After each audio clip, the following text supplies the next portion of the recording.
क्या आपने कभी सोचा है कि सफलता पाने के बाद भी लोग खुश क्यों नहीं होते? पैसा है, शोहरत है, सब कुछ है, फिर भी अंदर से एक खालीपन महसूस होता है। आज मैं आपको एक ऐसी कहानी सुनाने जा रहा हूं जो शायद आपकी जिंदगी बदल दे। ये कहानी है जूलियन मेंटल की, एक बहुत ही सफल वकील जिसके पास फेरारी थी, बड़ा बंगला था, लाखों रुपए थे, लेकिन वो अंदर से पूरी तरह टूट चुका था। और एक दिन उसने सब कुछ छोड़ दिया और बन गया एक सन्यासी, मॉन्क। ये कहानी है रॉबिन शर्मा की प्रसिद्ध किताब the monk who sold his Ferrari की। रॉबिन शर्मा एक लीडरशिप एक्सपर्ट है जो दुनिया की कई बड़ी कंपनियों और ब्रांड्स को गाइड कर चुके हैं। ये किताब उन्होंने 1997 में लिखी थी और आज तक इसने लाखों लोगों की जिंदगी को छू लिया है। तो चलिए शुरू करते हैं ये यात्रा, जहां हम सीखेंगे कि सच्ची खुशी और शांति कैसे पाई जाती है। जूलियन मेंटल एक टॉप लेवल वकील था। कोर्टरूम में उसका कोई मुकाबला नहीं था। फेरारी, प्राइवेट जेट, आलीशान बंगला, सब कुछ था उसके पास। लेकिन इन सब के पीछे उसने अपनी सेहत, रिश्ते और आंतरिक शांति को नजरअंदाज कर दिया था। वो दिन रात काम करता था, जंक फूड खाता था और कभी अपने लिए समय नहीं निकालता था। एक दिन कोर्ट में सबके सामने उसे जोरदार हार्ट अटैक आया। वो वहीं गिर पड़ा। डॉक्टरों ने कहा अगर थोड़ी भी देर हो जाती तो वो बच नहीं पाता। ये घटना जूलियन के लिए एक वेकअप कॉल बन गई। उसे एहसास हुआ कि ये वो जिंदगी नहीं है जो वो जीना चाहता है। फिर क्या था? जूलियन ने अपनी फेरारी बेच दी, वकालत छोड़ दी और निकल पड़ा भारत की ओर। वो हिमालय गया उन साधुओं को ढूंढने जो उसे जिंदगी का असली मतलब सिखा सके। कई महीनों बाद जूलियन वापस लौटा, लेकिन अब वो पूरी तरह बदल चुका था।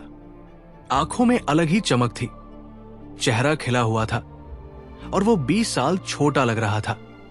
उसने अपने दोस्त जॉन को वो सारे रहस्य बताए जो उसने हिमालय में सीखे थे, और वही रहस्य आज मैं आपके साथ साझा करने वाला हूं।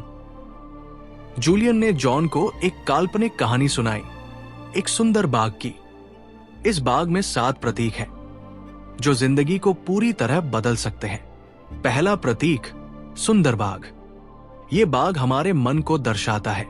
जैसे बाग की देखभाल करनी पड़ती है, उसमें से खरपतवार निकालनी पड़ती है, वैसे ही हमें अपने मन को भी सकारात्मक विचारों से भरना चाहिए। अगर आप अपने मन में नकारात्मकता, शिकायतें और जहरीले विचार भरेंगे तो नतीजा सिर्फ दुख और तनाव होगा। लेकिन अगर आप कृतज्ञता, सकारात्मक सोच और अच्छे विचार बोएंगे तो आपकी जिंदगी खिल उठेगी। उदाहरण, सुबह उठते ही मोबाइल पर नकारात्मक खबरें पढ़ने से पूरा दिन खराब हो जाता है, लेकिन अगर आप ध्यान या कृतज्ञता से दिन की शुरुआत करें तो पूरा दिन बेहतर बनता है। दूसरा प्रतीक, प्रकाश स्तंभ, लाइट हाउस। ये जीवन के उद्देश्य को दर्शाता है। बिना उद्देश्य के जिंदगी एक भटकी हुई नाव जैसी होती है। हर इंसान को अपने जीवन का उद्देश्य जरूर ढूंढना चाहिए। आप किस चीज को लेकर जुनूनी हैं? आप अपनी जिंदगी से क्या हासिल करना चाहते हैं? जब उद्देश्य मिल जाता है तो मुश्किलें भी आसान लगने लगती हैं। तीसरा प्रतीक, सुमो पहलवान। ये काइजेन यानी निरंतर सुधार को दर्शाता है। सफल लोग रोज थोड़ा बेहतर बनते हैं। वे एक दिन में परफेक्ट नहीं बनते, बल्कि रोज छोटे छोटे सुधार करते हैं। अगर आप रोज सिर्फ 1% भी बेहतर बने तो साल के अंत तक आप बहुत आगे निकल चुके होंगे। यही है कंपाउंड इफेक्ट। चौथा प्रतीक, गुलाबी तार। ये इच्छा शक्ति और अनुशासन का प्रतीक है। जूलियन ने मौन व्रत की तकनीक सिखाई। हर दिन कुछ समय चुपचाप बैठकर अपने विचारों को देखना। आपकी ऊर्जा सीमित है, जैसे मोबाइल की बैटरी। अगर आप सुबह सुबह सोशल मीडिया में ऊर्जा खर्च कर देंगे तो जरूरी कामों के लिए ताकत नहीं बचेगी। पांचवा प्रतीक, स्टॉपवॉच। समय सबसे कीमती संपत्ति है। पैसा वापस आ सकता है, समय कभी नहीं। जूलियन ने 20 मिनट नियम बताया। किसी भी नई आदत को 21 दिन तक रोज 20 मिनट दो। समय की योजना बनाओ, प्राथमिकताएं तय करो। सफल लोग समय के मालिक होते हैं, गुलाम नहीं। छठा प्रतीक, सुगंधित गुलाब। ये वर्तमान में जीने का प्रतीक है। हम या तो अतीत में रहते हैं या भविष्य की चिंता करते हैं, लेकिन सच्ची खुशी सिर्फ वर्तमान में है।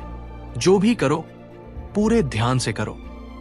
परिवार के साथ हो तो फोन दूर रखो। सातवां प्रतीक, हीरे का रास्ता। ये निस्वार्थ सेवा को दर्शाता है। जब आप दूसरों की मदद करते हैं तो आपकी अपनी जिंदगी अपने आप बेहतर हो जाती है। जो दोगे वही लौटेगा। यही कर्म का नियम है। The monk who sold his Ferrari सिर्फ एक किताब नहीं, ये जिंदगी जीने का तरीका है। सच्ची सफलता पैसा नहीं, बल्कि शांति, सेहत और खुशी है। अगर आपको ये वीडियो पसंद आया हो तो लाइक करें, चैनल को सब्सक्राइब करें और कमेंट में बताएं आपने क्या सीखा। मिलते हैं अगली वीडियो में नई किताब, नई सीख के साथ। तब तक खुश रहिए, प्रेरित रहिए।